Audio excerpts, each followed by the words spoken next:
Hi everyone, how are you all. तो क्या आप लोगों ने lease finance hire purchase chapter पढ़ा है? आई गेस सभी ने पढ़ा ही होगा। तो आपको पता होगा कि इसमें टाइप्स ऑफ लीज जो है, फाइनेंस लीज और ऑपरेटिंग लीज कितना इंपॉर्टेंट है।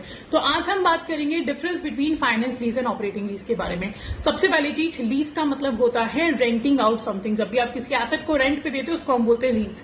इसमें जो लेसर होता है that's a owner of a property. जो लेसर होगा वो टेनेंट ऑफ अ प्रॉपर्टी होगा।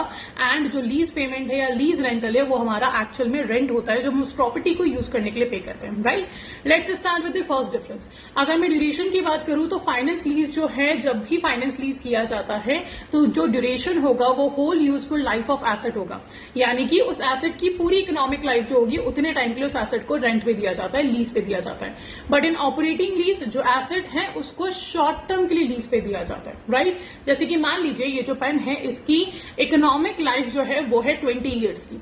अगर इसको 20 ईयर्स के लिए रेंट पे दिया जा रहा है तो it is a finance lease. और अगर इसी पेन को लेट्स से 5 ईयर्स के लिए दो लोगों को अलग अलग रेंट पे दिया जा रहा है, 5 ईयर्स टोटल 10 ईयर्स है, पर अलग अलग लोगों को दिया जा रहा है and it's a shorter period, 5 years is a shorter period, that will be counted as a operating lease.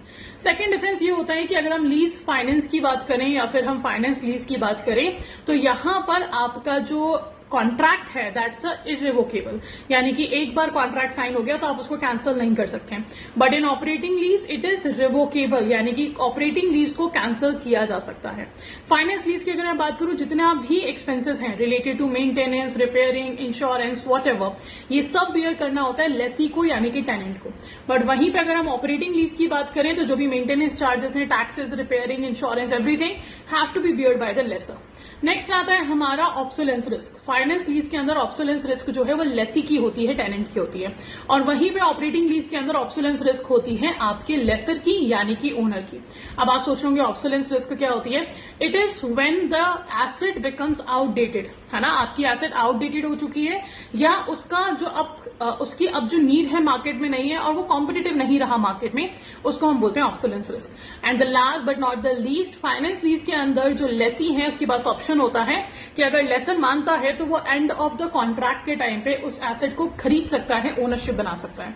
But इस तरीके का किसी भी जो ओनरशिप का ऑप्शन है वो हमारा ऑपरेटिंग लीज के अंदर लेसी के पास नहीं होता है। ठीक है, so that was the difference between the two. इसी तरीके से प्रिपरेशन करते रहिए, आईआईएफएस सब्जेक्ट को बहुत अच्छे से प्रिपेयर करिएगा। If you need any help let us know in the comment section. And also mini marathon से स्टार्ट हो चुकी है, जरूर देख लीजिए ऑफिस से 24/7 चैनल पर जाकर। Thank you.